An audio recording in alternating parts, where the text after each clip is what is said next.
Hey, what's going on, people? It's Guns for Hire from Next Gen Tactics, and I've got a little bit of Domination for you. Yeah, this is recorded in theater mode because that's usually what I do now. Maybe it's laziness, but it just allows me to, if I'm in the mood to use the theater mode. Of course, I didn't in this case here. The only drawback really is you can't see where I'm placing things like napalm strikes or rolling thunder or anything like that, or even the mortar strikes. So it's a bit of a pain in the butt there, but overall, I don't know. It's just easier because sometimes I forget to turn on my HD PVR and record, and I love the feature, the fact that they have theater mode on this. Anyway, back to this actual game, the 2 steps. The reason why I call it 2 steps, and there's probably actually more than 2 steps, but the 2 steps is basically 2 classes. This is the class I'm using right now, and this is my try-hard class. You want to call it a noob class or whatever. Now I'm sound whoring. Just by the way, when I'm sitting there and I'm turning sideways, it's because I'm trying to actually listen out of the sides of my headset. Yes, I sound whore all the time. Listen to the other sides of my headset to see and sort of pinpoint where enemy players are. Now, as I said, there's 2 steps here. The 1 step is actually getting a certain number of kill streaks.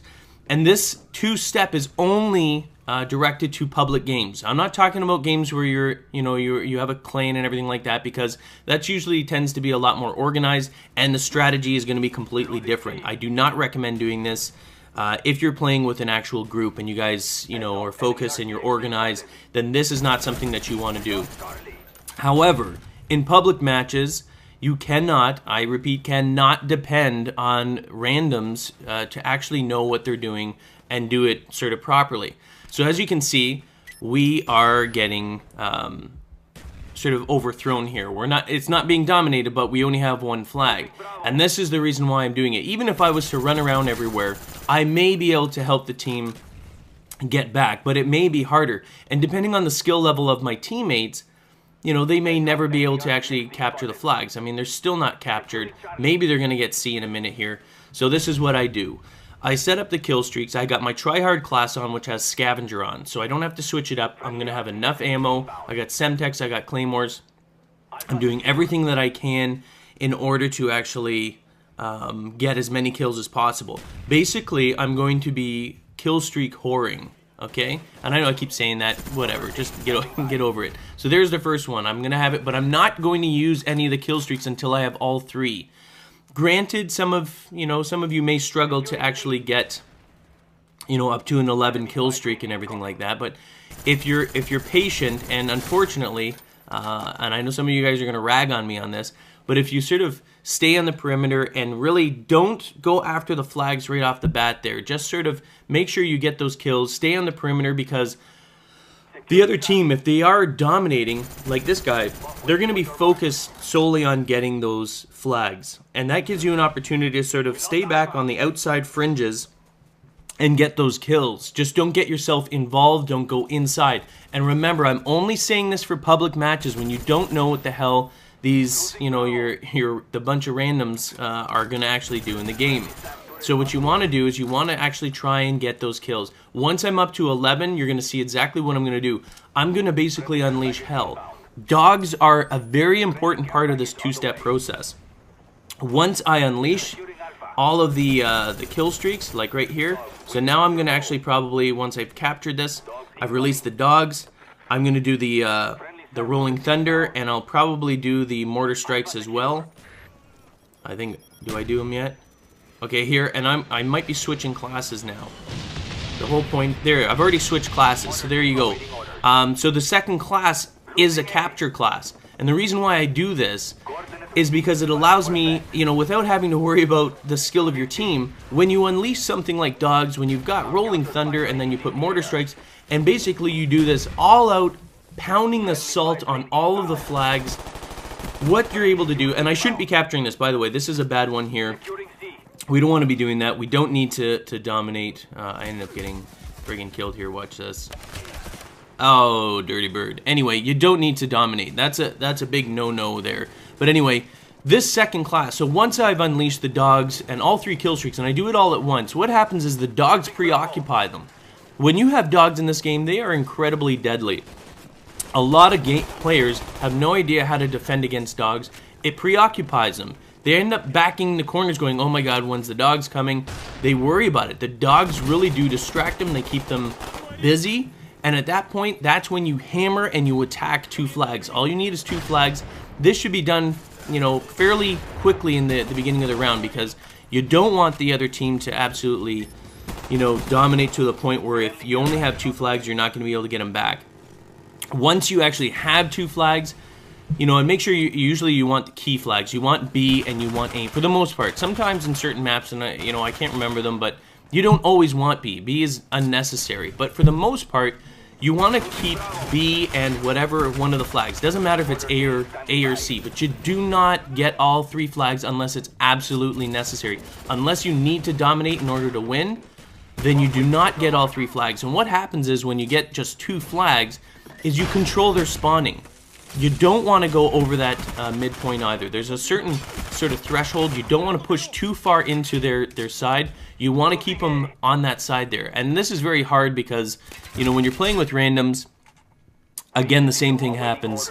You know, you get people that think that they need to dominate. They think that they need to get that 3rd flag. But what happens is when you get that 3rd flag, your team not only will spread out because they're not focused on capturing those 2 flags and staying back, they end up pushing forward all over the map, and what that does is it causes chaos. It causes random spawning of the enemy, and suddenly it's very difficult for your teammates, for yourself, let alone your teammates actually, to control these areas. And basically when you just do the 2, so much easier. They're always going to spawn over at, what is it, C? So C, like this. I mean, I know that they're going to be coming through here. Oh, look at this guy.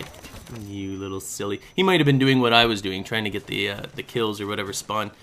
If all of a sudden you know, if you're in the lead and all you're going to do is you're going to keep pushing the problematic one, which is usually B. Hopefully your team is going to actually stay with A, but I mean, if you look at the map right now, you can see the team. They're pushing all for C right now, which is just a stupid move. They don't get it. This is why I never, and you know what, never help them. Do not help these people. Let them friggin' get killed, because that's not helping your team. If you're gonna capture that, do not get them unless absolutely necessary. If the only way to win it is to dominate, then yeah, you're gonna have to push it. But my second class, which is the second step, as I said before, is a rush class. I've got flak jacket on because I expect to be right at the flags. You gotta expect to die. That's where you screw your kill death ratio. Doesn't matter how many times you die. Be game, you know, oriented here. Now I'm not concerned either. I mean, I'm protecting B. I know that gate there is basically very, very active. I'm going to be going back and forth here, trying to defend B. You got to at least stick. You can't defend all of them. As long as you see somewhat people in the other one, then don't worry about it. Again, I mean, look at the teammates. I'm sure if you're watching this and you're actually in this game or whatever, but you obviously don't get it. I mean, you don't get how to play the game. If you're looking for kill streaks and you're just looking, you know, to get lots of points, that's what deathmatch is. Deathmatch is just going around killing people. If you're gonna play games like this, be somewhat objective oriented. You know what I mean? The whole point is to keep and control the flags in order to win the game, not to rack up tons of kills. Yes, I do rack up kills, but it's for the purpose of actually winning and controlling these flags. Now, once you've controlled them, you put on like a class. You got to have your second class. And here it is. I mean, I can see that my teammates are friggin' going. We were getting, you know, losing the control of this one. Yes, they controlled the other one. They got the other one, but that was like a haphazard. That was basically a fluke because they have no idea, obviously, what they're doing. Because if they knew what they were doing, they would hold the line near A rather than losing A. You know what I mean? There's no point in risking it. What happens if they were pushing hard on C and they just kept on? Someone was camping it, and they kept on getting annihilated, and then all of a sudden we lost A because nobody's near it. So unfortunately, that's what happens. I know I got to get out of here. That was a stupid move. I can't believe I did that. I'm going to show it anyway. I don't care. Maybe I should have edited it out, but nah, whatever. Such is life. So anyway, the first step, again, put on your tryhard class, get on scavenger, stay on the perimeter, and make sure dogs. Dogs is a huge part. The other stuff is irrelevant. Get the dogs. The dogs will push that opposition away.